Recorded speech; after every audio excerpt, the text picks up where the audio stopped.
Olá, boa tarde. Estamos começando mais um programa Mãe Antenada. Os principais assuntos do mundo feminino você confere aqui. Estamos no Maio Laranja, mês de conscientização e combate à exploração sexual infantil. Sobre esse assunto, vamos conversar hoje com a doutora Clécia Vasconcelos. Ela é titular da Delegacia do Menor Infrator.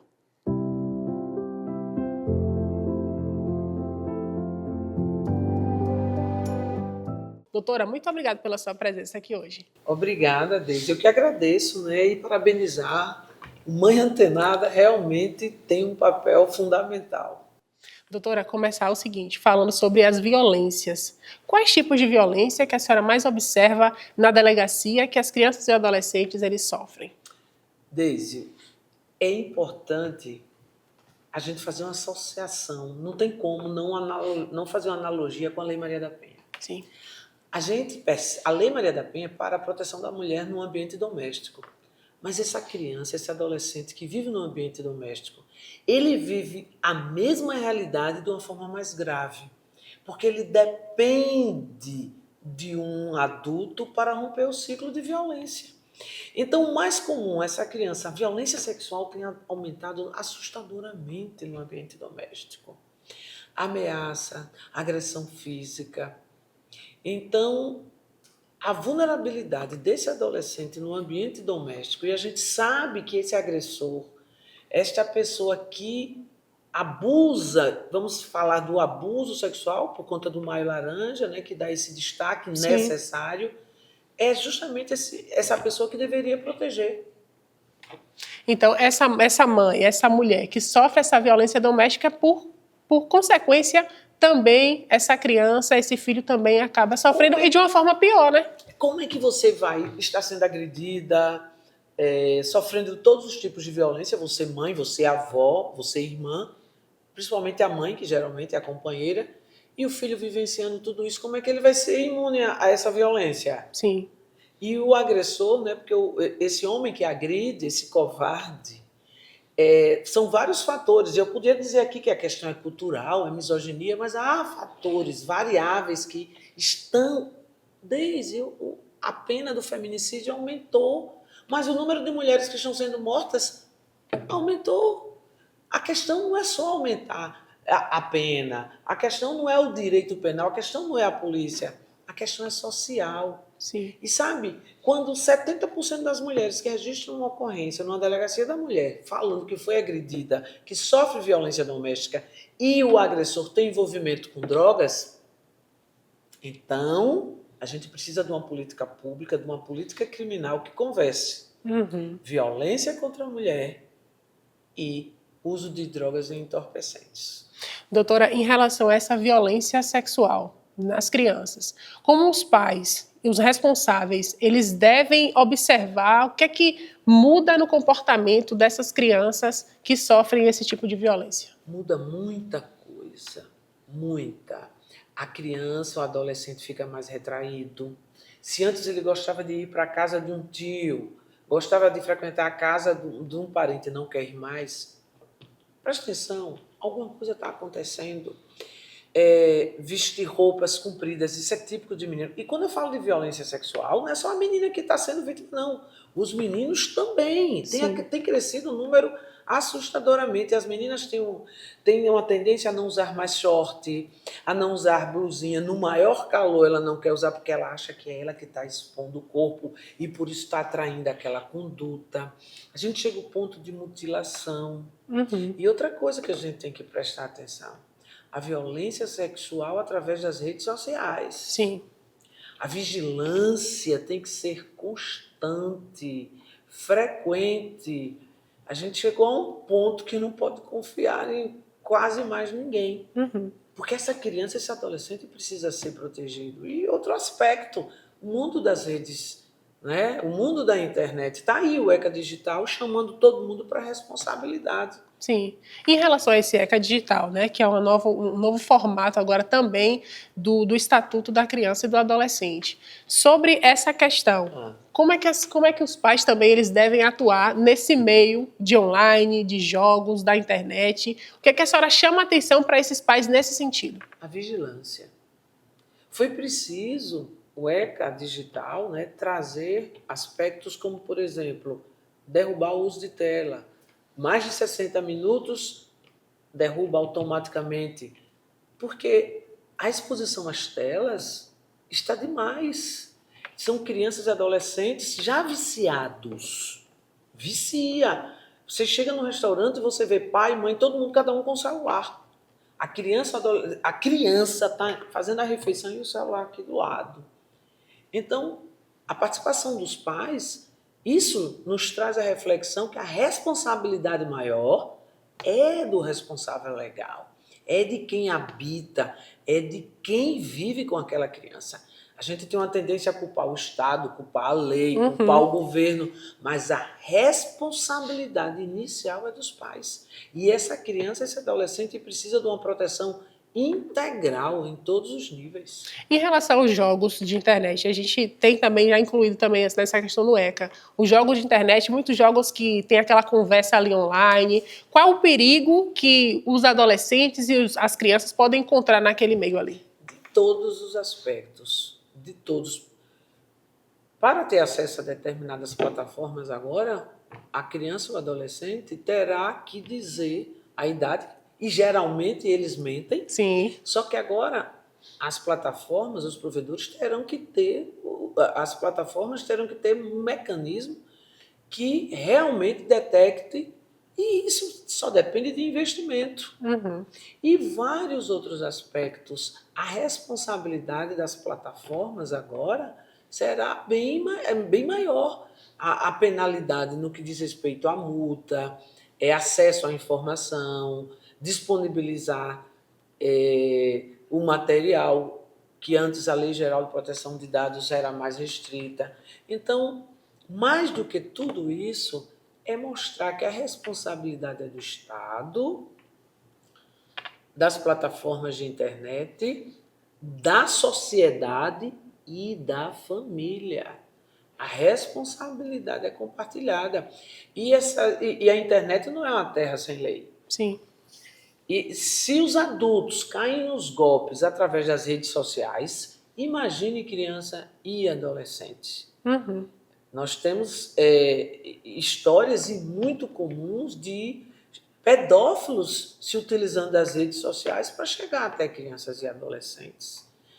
E há mecanismos também dos pais terem acesso aos celulares dos filhos, podem, não materialmente falando, me dê seu celular, mas acompanhar tudo que eles fazem. Ter um cuidado, um olhar diferenciado nesse sentido. Totalmente. E é necessário, porque uma vez atingido, sofrido o abuso, as marcas, as cicatrizes que esse indivíduo vai levar é para o resto da vida. E se não tiver um apoio psicológico muito grande, é esse indivíduo, é esse ser humano que está em fase de formação que vai ser um misógino, que pode vir a ser um pedófilo, que pode ser um que vai praticar uma violência, reproduzir a violência que ele sofreu. Sim.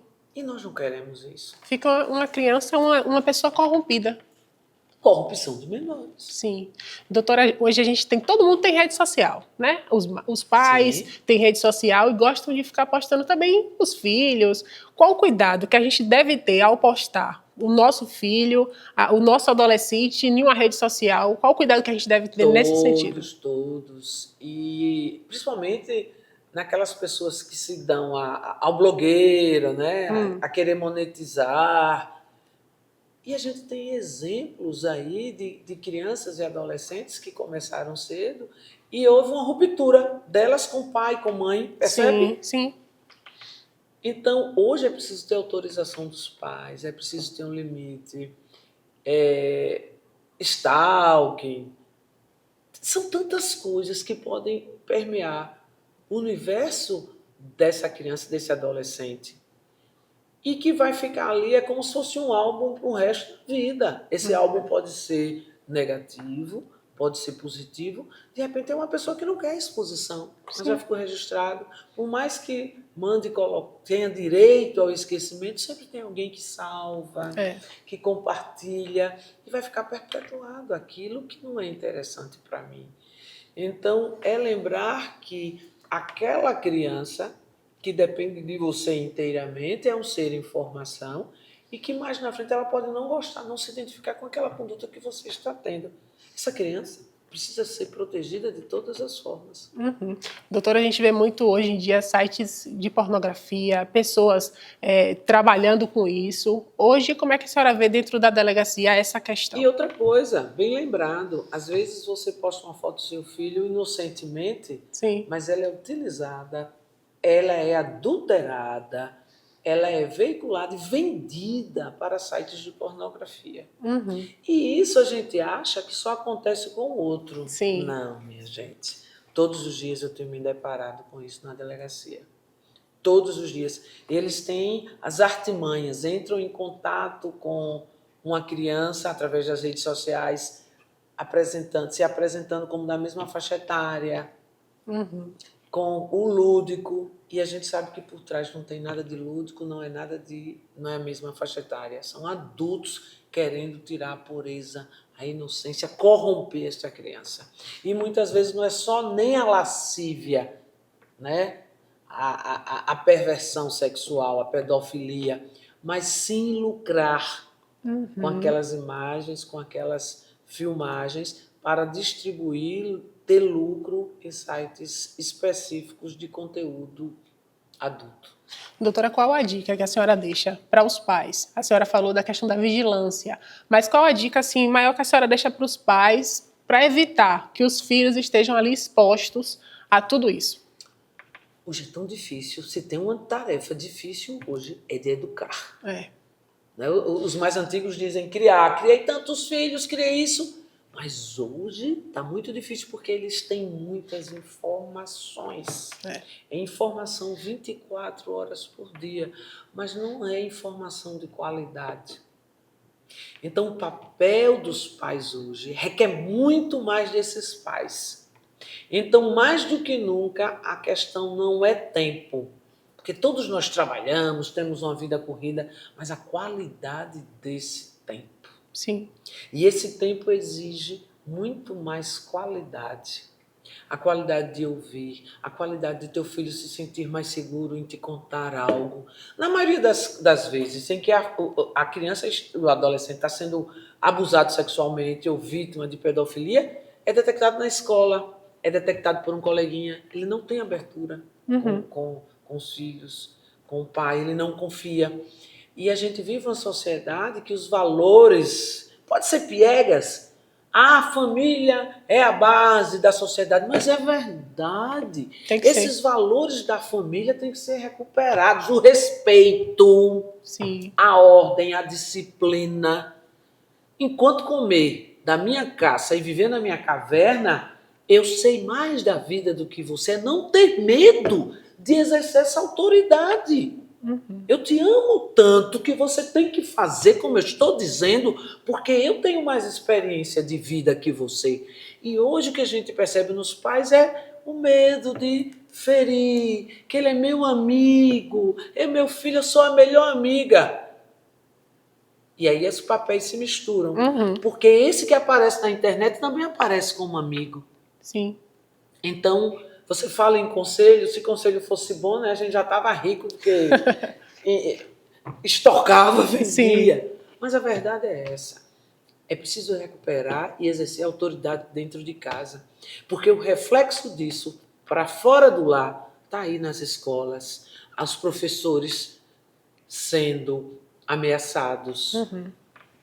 Tendo dificuldade, né, para exercer seu papel. A escola deixou de ter apenas o papel pedagógico, está tendo um papel bem maior, uma dimensão, porque a falha está vindo. Pronto, eu só lhe pergunto uma coisa. Sim. Antes, nós não tínhamos escolas em tempo integral, com tantos recursos nas escolas. Merendas, alimentação, os professores.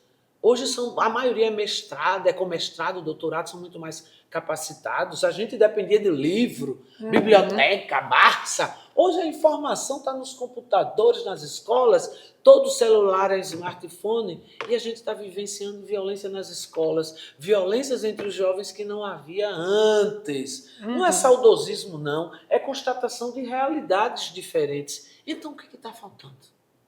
Vamos parar de culpar. É governo, é lei, é não sei o quê. Vamos fazer a meia-culpa? Onde nós, seres humanos, pais que amamos, onde é que a família tem a participação decisiva e onde é que está a falha?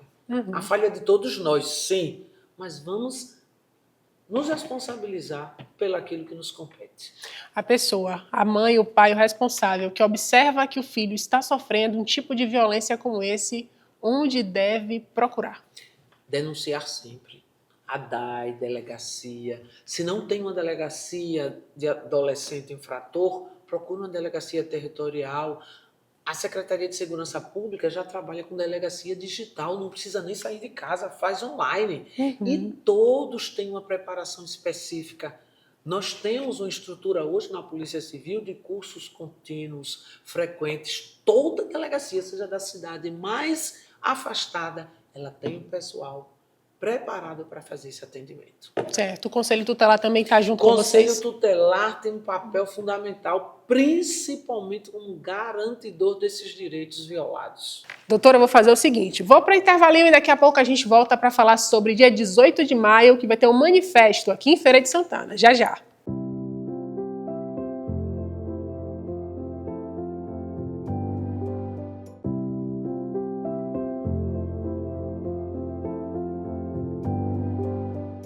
Estamos de volta aqui com o nosso programa Mãe Antenada para saber da doutora o seguinte. Doutora, no próximo dia 18 de maio é o Dia Nacional de Combate à Violência Sexual Infantil. E aqui em Feira de Santana vai ter um manifesto. Como é que vai ser isso? Um manifesto que acontecerá dia 18, a partir das 8 horas até o meio-dia, no estacionamento da Prefeitura. O que é que queremos com isso? Sim. Queremos lembrar, queremos mostrar que esse problema tem aumentado. E como enfrentar? Para isso terão autoridades no assunto no local, fazendo uso do microfone. Teremos grupos fazendo apresentação teatral para mostrar aos jovens que tem vida, que tem outras formas. E, principalmente, teremos um cantinho onde as mães poderão estar conversando com a delegada, poderão estar conversando com psicólogos, com uma rede de proteção para dizer me ajude e me oriente. Porque, uma vez instalado o problema, elas precisam de ajuda. Você imagina esse contexto todo e a criança e o adolescente ainda tem envolvimento com droga. Você tem noção desse problema, desse sofrimento dessa mulher, dessa mãe? Ainda é muito maior. Muito maior. Então ainda teremos esse cantinho. Converse com a delegada, converse com a psicóloga, converse com a rede. Então, eu faço o convite. Dia 18, que é o Dia Nacional de Combate à Violência Sexual contra Crianças e Adolescentes. Estamos chamando Feira de Santana para participar desse manifesto. Qual vai ser o horário? De 8 às 12. Não à violência sexual contra criança e adolescente. O slogan nacional é faça bonito. E fazer bonito é proteger uma criança. Vamos parar de dizer a criança é o futuro do Brasil. O que é que nós estamos fazendo para garantir esse presente? E todos nós, como adultos, a gente tem que ter esse olhar. É responsabilidade de todos nós. Não é só minha enquanto delegada, não é só minha enquanto mãe, não é só minha enquanto professora, mas principalmente enquanto cidadã. Sim. Doutora, a gente vê também uma realidade, para a gente encerrar, a gente vê uma realidade de algumas mães que estão sofrendo essa violência. Às vezes o filho está sofrendo, mas tem uma dependência emocional, às vezes do companheiro, prefere se calar e não denunciar. E proteger o companheiro. Sim. E quando ela se cala, ela protege o estuprador, o abusador, e não protege o filho, a filha. E isso é frequente, isso é muito dolorido, minha gente. A gente tem que atentar para esses valores da condição humana. Violentar uma criança, violentar uma mulher é um ato atentório à dignidade. Ela atenta contra a dignidade da pessoa humana. E quando esta mulher se cala, quando o responsável legal se cala, ele está expondo, ele está deixando essa criança, esse adolescente, numa vulnerabilidade extrema. Está sendo conivente. Está sendo omissa e responde criminalmente por isso também.